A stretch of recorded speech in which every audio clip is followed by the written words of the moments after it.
Welcome back to the Adventures of the Monad, which will look at life, the universe, and everything. My name is Kazim Kamal-ur-Rahim. In this series, I ask the question, where do we come from, who are we, and where are we going? I post one presentation a week. Please subscribe to my website and hit the bell icon for notifications of future videos. You can also leave comments and join in forum discussions on my website.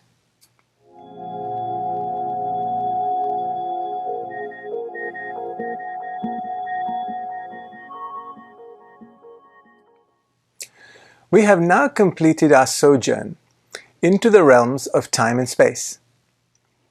Over the course of the 27 presentations to date, I have outlined the form and structure of the universe. I have spent a lot of time trying to describe what we mean by the term consciousness. Consciousness does not stand by itself. For this reason, I have always tried to link it to the matter and the motion aspects of all of creation.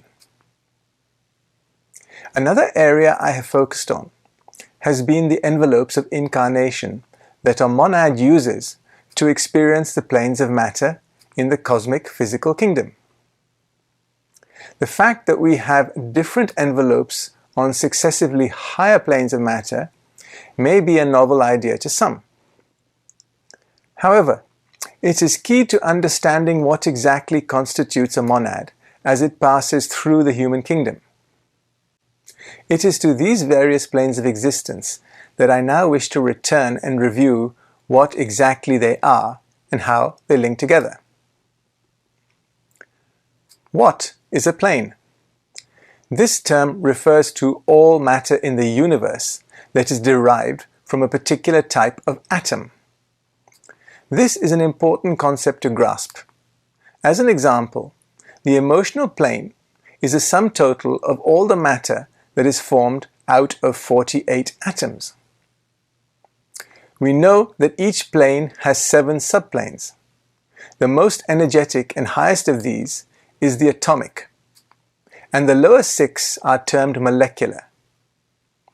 It is a mistake to think of these molecules in the same way that we think of molecules on Earth.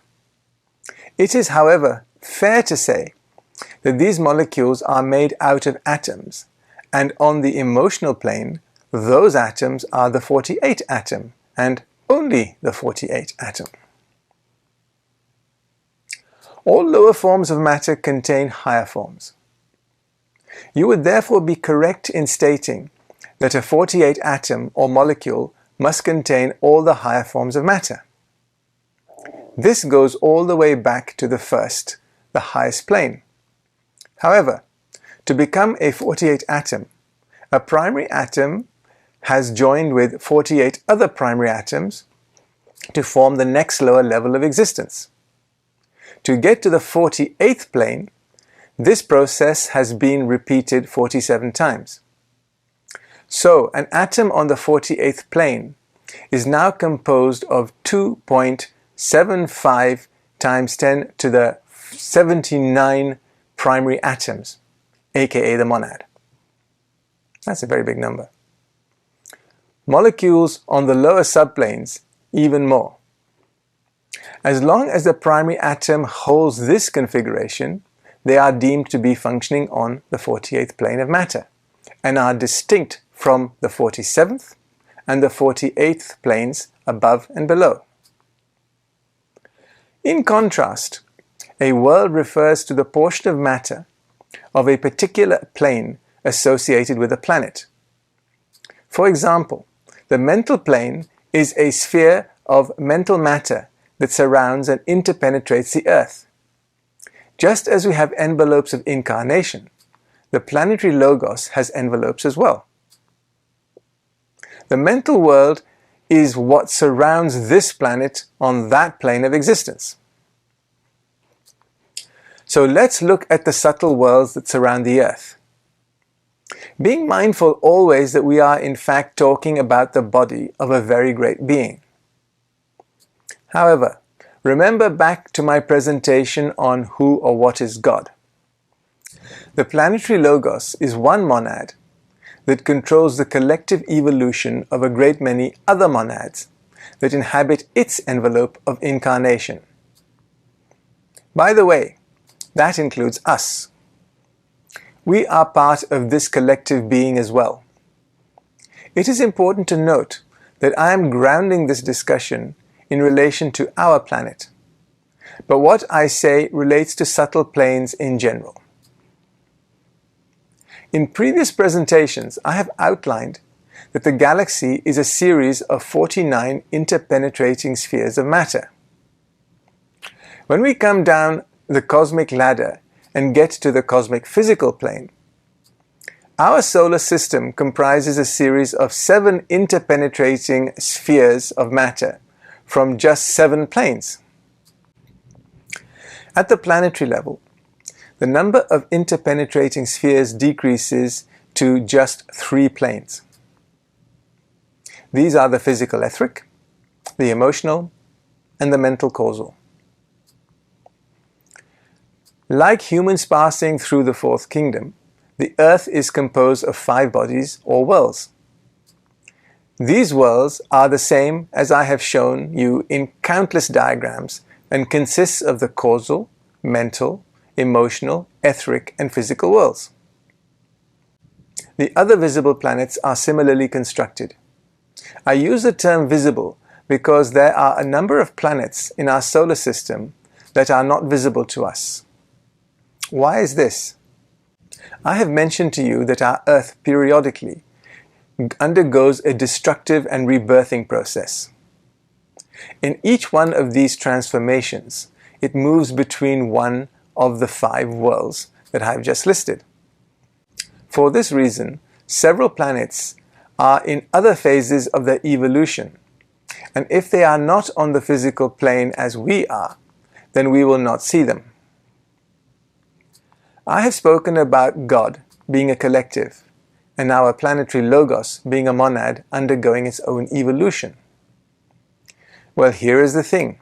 This planet is in a similar relation to the planetary logos as your body is to you. We evolve using our physical bodies to expand our consciousness. Our bodies themselves are composed of tertiary matter that is itself evolving. So it should not then come as a surprise to you when I say that the planet is a living entity that is on a separate yet parallel path to our own. Now here is some complete speculation on my part. I have told you that 7 parallel streams of evolution are associated with this planet. I mentioned ourselves and the Devas. I strongly suspect what I have said to you about the planet itself being on its own yet parallel path to us may be one of those 5 unknown parallel streams alongside the 2 we already know about. Esoterics indicates that the Earth is the only planet in our solar system that has had or will ever have physical life on it. I personally am not sure about that, but I have no obvious alternative scenario to present to you. Just know that I question this assertion myself. It is nevertheless true to say that all planets visible and invisible are homes to subtle life forms of one type or another. When planets die, their bodies dissolve just like ours. The Moon is a dead planet, not just an orbiting satellite. This statement implies that the Moon was once a functioning, breathing planet, just like ours. Yes, it was, and it was the physical embodiment of the previous chain to ours. Here I go again, getting into chains and globes. I keep telling you I will give you indigestion by talking about them, yet I cannot keep away from the topic. This perhaps could be because it is my favorite topic in all of esoterics. So please indulge me for a few minutes as I tell you that as a dead planet, the Moon will take billions of years to break down. Okay, Let's think about this in a way that we can understand more easily. You know a tree is a living organism. You also know that it is a monad undergoing its own evolution. When the tree dies and it is turned into a piece of furniture, the group of monads associated with that tree have moved on, yet the table is still there for you to admire. The same is the case with the moon. Back to my favorite topic. Some humans currently evolving on the Earth began their human evolution on the moon. Approximately half the humans currently associated with the Earth started their human existence on the moon. Life on the moon, and by life I mean all the grades of existence from plants upwards, never migrated lower than the etheric plane of existence. On the Earth chain, life has descended as low as the physical plane this time. If you already have a blueprint that is tried and tested, you need fewer prototypes to get your preferred design. You can see in the evolution of species on this planet that improvements have gradually been made. Biologists call this evolution. I call this divas getting better at their job. Why are planets spherical? The reason is because various grades of matter are concentrically arranged around an ensoling monad. Our physical world includes the solid planet, the liquid oceans, and the gaseous atmosphere. The subtle worlds interpenetrate the physical world just as water interpenetrates the soil. Successively higher subtle worlds extend further out into space around our physical globe. The emotional world extends halfway to the moon, and the mental world even further. Our personal emotional bodies vibrate at a frequency that exists within the greater structure. This shared level of existence is a space that is occupied by all 7 of the living streams that are evolving on this planet. The lower subplanes of the subtle worlds are nearer the surface of the Earth, and the higher subplanes are further out.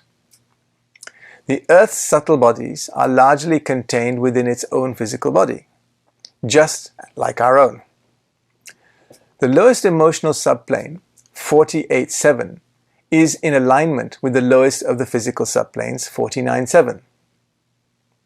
This has interesting implications and explains one of our enduring myths. All the Earth's solid matter is below our feet, and therefore so is most of the emotional subplane 48.7.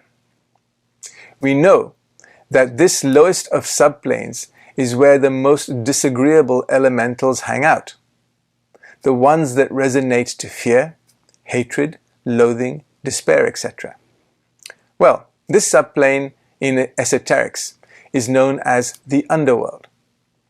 So hell is literally inside the Earth. The diagram presented highlights the relationship between certain realms and where these realms have their effects. The realm described by the Catholics as purgatory is found on the emotional plane from molecular levels 48.5 to 48.7.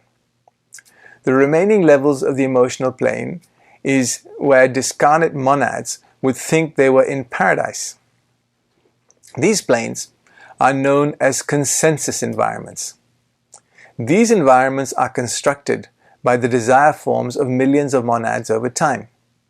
They think this is what paradise should look like and promptly create it through their own desires. If the emotional plane is paradise, the mental plane seems to be heaven. The bliss that is experienced here is several orders of magnitude greater than on the plane below. Another way to characterize these realms is to say that the physical and the emotional planes are the realms of desire. The mental plane is divided between the realms of form and the formless. Another way of saying this is concrete and abstract. I wish to reiterate a point I have made on a number of occasions. Of the 7 subplanes presented in each plane, only 6 of them the molecular subplanes X2 to X7 are accessible to human investigation. Our atomic subplane is located in our triads. We pass through these subplanes as we ascend to the higher planes, but we lose consciousness as we do so. This we do when we sleep or when we die. We only gain access to this highest of subplanes when we leave the human and enter the Unity Kingdom. I have presented a table that shows the names used for the 7 worlds that we have been discussing. I have drawn up several lists used by different authors and traditions. The list I subscribe to was proposed by Lee Bladden in his excellent book, The Science of Spirituality. Lawrence is the author responsible for giving us the current revealed levels of Pythagorean Hylozoics. I find the designation of planes 46 to 43 clearer in Bladden's list. I, however, use the numbering system devised by Lawrence. Most esotericists have learnt about the different planes of matter from the writings of the authors of the Theosophical Society. I discuss the variations here shortly. I always find it useful to refer the many concepts about the universe back to what is presented in the Kabbalah. All the information about esoterics started its journey into Western thought with the publication of Blavatsky's magnum opus, The Secret Doctrine. We were therefore treated to a list of Sanskrit terms, and I include them here for completeness. I also list direct translations of these terms. I want to conclude my introduction to the planes of existence by looking at alternative names for the 7 planes. I start with the emotional plane 48, which is often called the astral plane. Astral refers to light. When a clairvoyant uses their expanded vision to see into the etheric and emotional planes, 3 times as many stars appear to be visible. This multiplication effect happens just with the expanded etheric vision.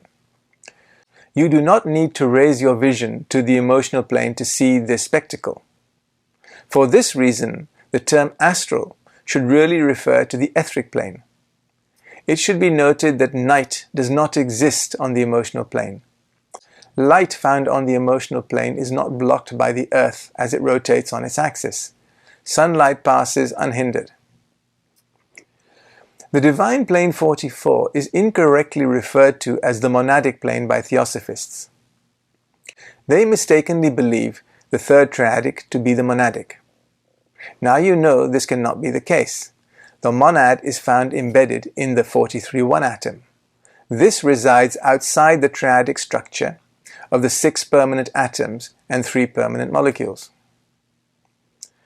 Now that I think about it, the Theosophists also call the 46th plane the Buddhic. How can this be? I have mentioned that the monad known as the Lord Buddha took the 8th initiation and left the solar system. He basically went cosmic. This monad no longer functions through a triad. From now on, his journey through the higher planes in the universe are only in an atomic form. Once you go Buddhic, you relinquish your triad. Therefore, you do not have the apparatus to operate on the cosmic physical plane. This may surprise some. They may say, but surely such an exalted monad can do whatever it wants on the planes below its level of consciousness.